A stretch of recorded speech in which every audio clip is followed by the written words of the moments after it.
Hi everyone, welcome to my channel. My name is Ushma and this is my sewing channel where I sew things for myself and my family and I document my sewing journey. So in this video, I wanted to show you my sewing room.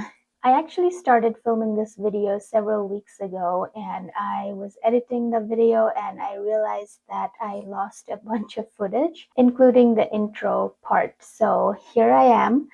In the video, I mentioned we moved into this new house a couple of months ago, but at this point, it's been about 3.5 months.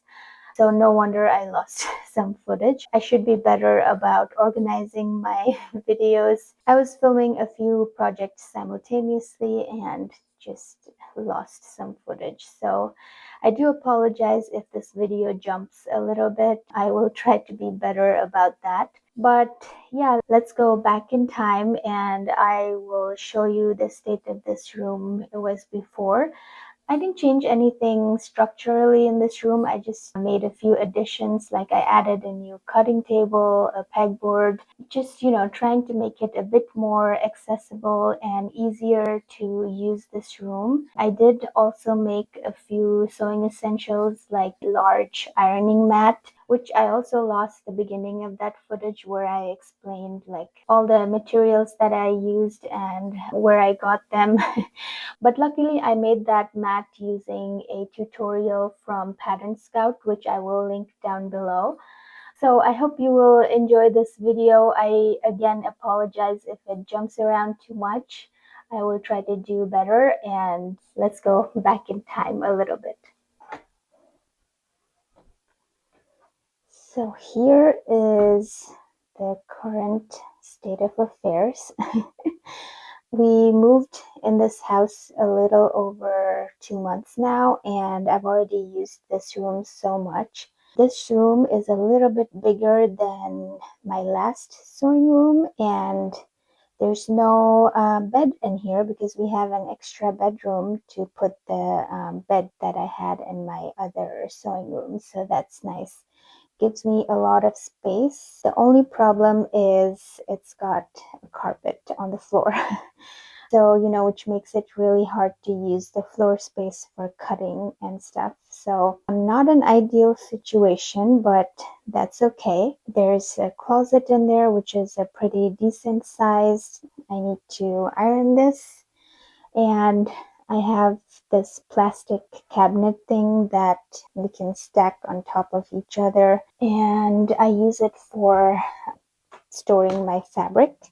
And I have all my thread up there on the wall. I did try a different layout for this room. I had this table over here so I could look out the window, but right now I'm using this carpet. So this one is a lot more shaggier than the rug over there.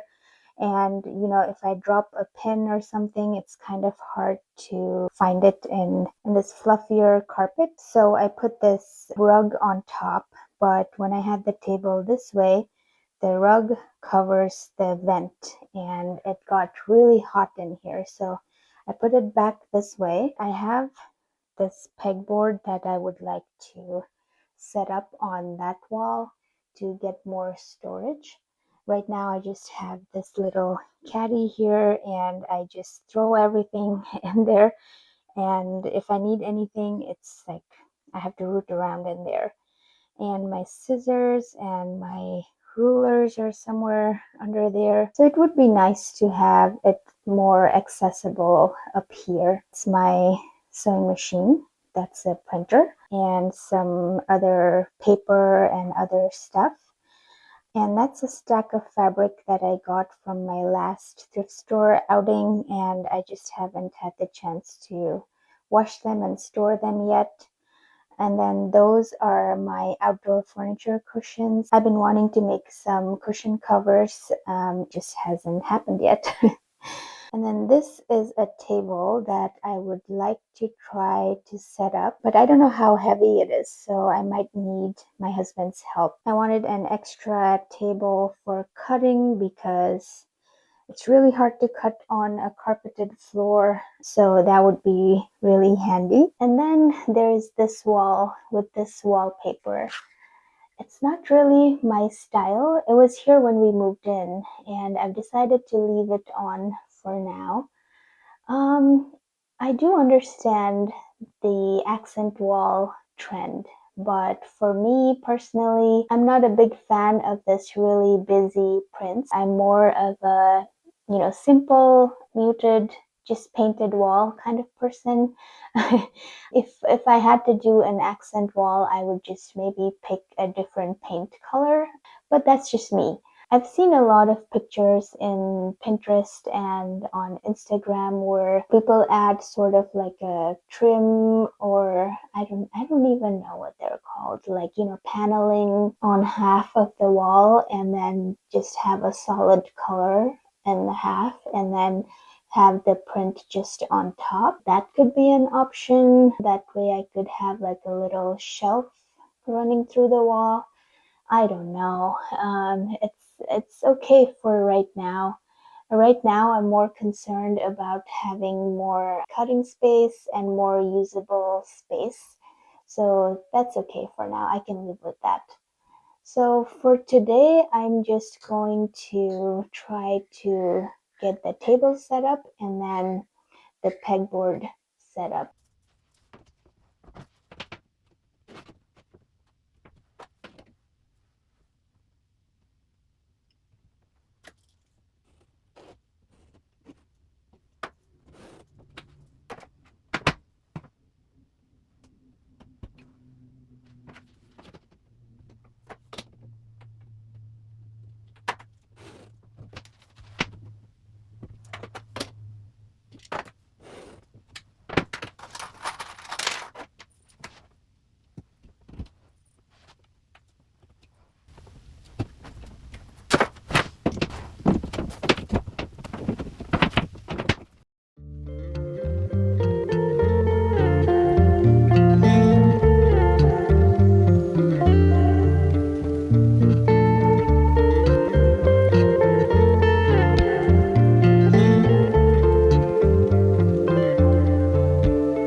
So the table is assembled. It took about an hour and a half. So this top part is like manufactured wood, I think, and these shelves here, and these parts are metal.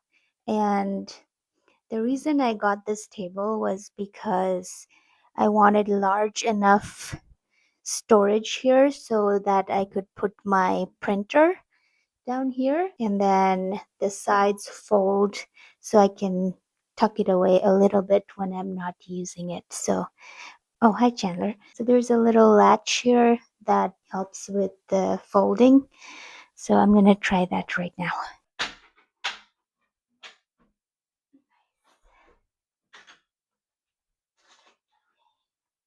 Other side.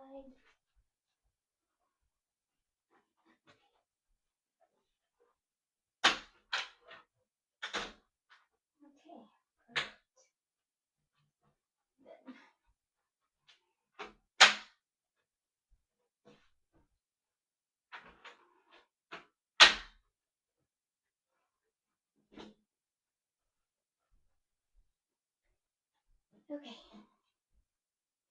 Good. Okay, I love how wide this table is. And now I can get a bigger cutting mat. It's got wheels, which would be a bit more functional had the floor not been carpeted, but still, I think it'll work. And I think the shelf is wide enough to fit my printer because right now I just have it on this round table, but there's really not much room in this room. So I'd like to get this table downstairs in a different location. It'll be nice to have the printer tucked away. And yeah, I'm just really happy with this table. And it's at a perfect height for me to cut things. There's just a little bit of damage here and here, but that's okay. That's okay. I don't mind. So that's one thing done. Okay, so I've just put all the little accessories just randomly right now. I will arrange them as I figure out how I'm going to use them. I do wish that these little containers were see-through so I could see from outside what's in there, but that's just what it is, so it's okay for now. So later on I will mess with that and put all my stuff in there. But now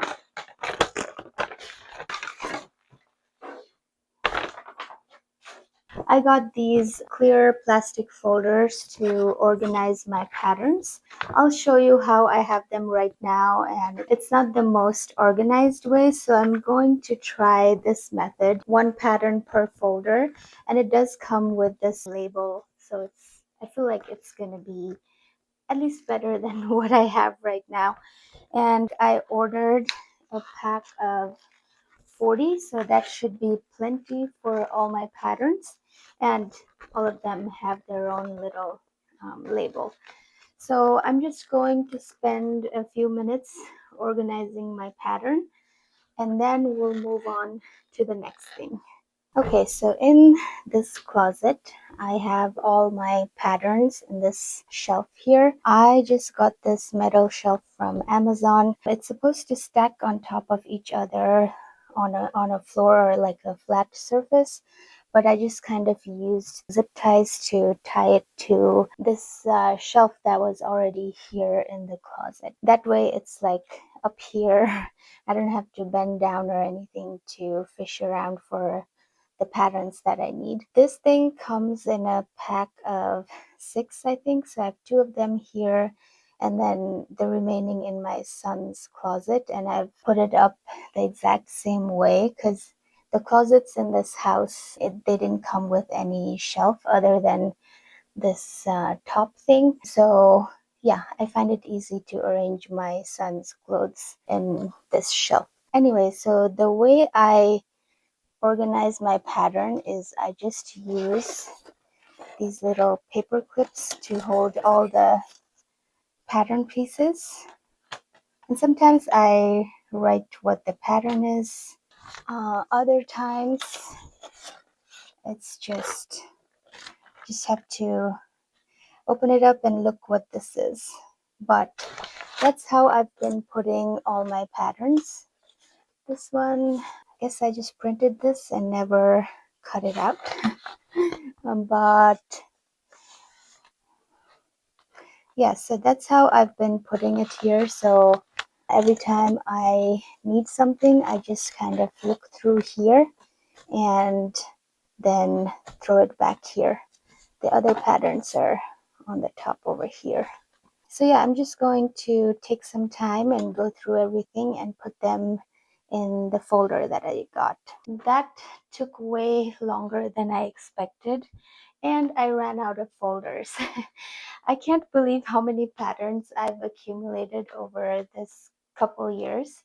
So I'm gonna have to order some more folders, and it's gonna take a little bit longer. So I'm just gonna put all of these away. And so next I want to make some ironing supplies. I want to make like an ironing mat and a ironing ham and a sausage. Let's get to that next.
I'm starting to work on the ironing mat. I did lose the footage, so here I am trying to explain what I'm doing. There is a link down below for the tutorial that I followed, so feel free to check that out. But I'm basically using a cotton fabric to create a cover for two art illustration boards, which are 16 by 20 inches. I got them at Hobby Lobby, but you can just as easily use a couple of cardboard. I did leave about a 1/4 inch gap in the middle so I can fold the board afterwards. And I was struggling to sew this on my sewing machine just because the artboard is kind of rigid, but I did get through. I used a zipper foot to try to get as close to the edge as possible.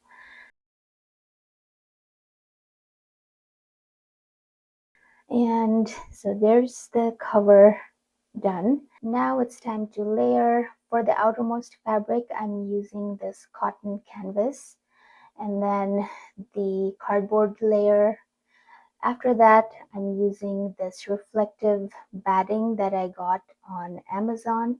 You want to make sure that the reflective side is facing upward so that when you iron, the heat is reflected up. And then I'm using 2 layers of cotton flannel fabric that I had in my stash. And the final layer is this cotton fabric with the grid print on it. I wanted straight lines to make it easier to iron straight edges, but I must say that it also helped me when I was hand sewing to keep my stitches on a straight line.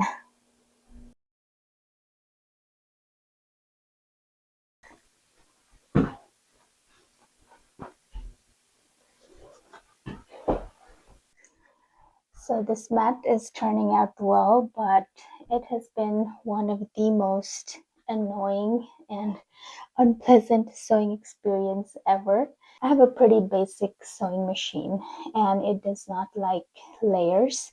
And this mat is all about layers.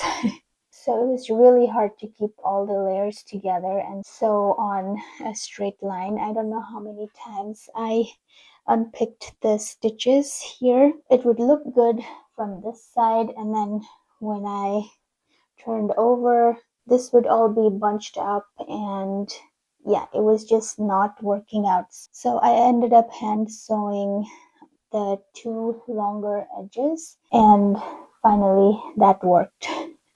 I've just added the handles, and I think now it's the hardest part ever because I have to bind the edges. So I just used the leftover scrap fabric to make this bias tape, and now I just have to go around all the edges.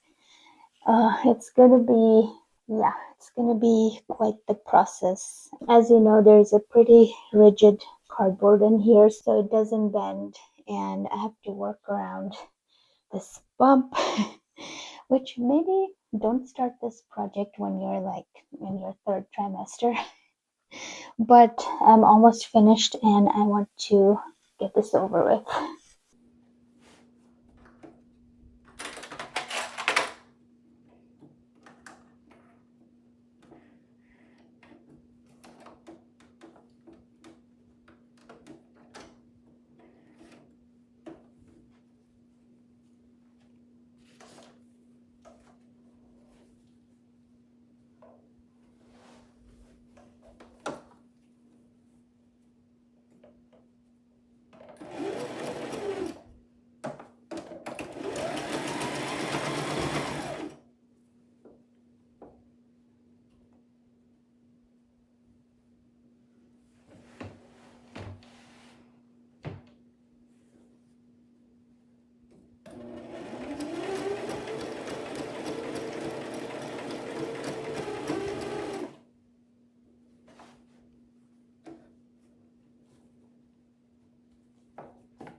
I just realized the color palette matches the wallpaper in the back, which was unintentional.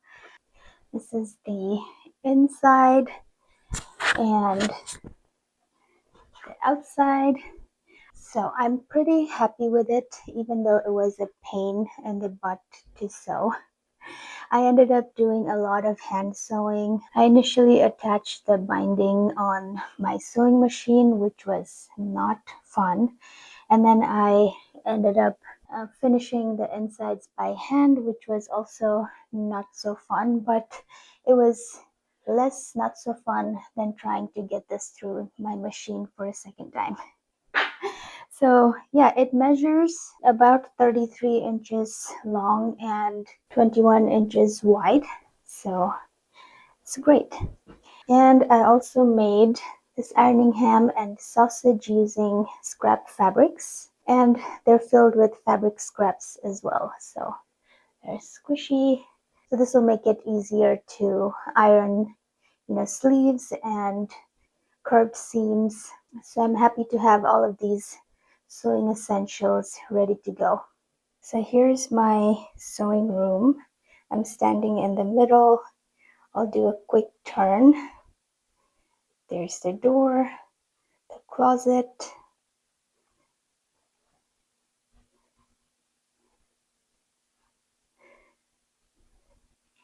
So I have been using this room for several months now, and I'm glad to have a few new additions like this table I absolutely love. I can easily pull this up and the other side as well, roll it out. It's got plenty of storage underneath. I mean, that's my printer and it fits perfectly in there. So yeah, it's a pretty decent sized table. I also got this large cutting mat which fits right on top, and I love that when I close this, I do need two hands because there's a lever on either side that I need to press, but it hides everything that's underneath. There's the ironing mat and the ironing ham and sausage. I use the same fabric that I used to make my sewing machine cover, so it matches. And all my patterns are finally organized in a neat way, and they're all labeled. So I think this method will work a lot better than the way I had everything in here before. So very exciting. Thank you for watching this video. I'm looking forward to all the projects we'll get to in this space, and I'll try to bring you along for most of them. And I'll see you in the next one. Bye.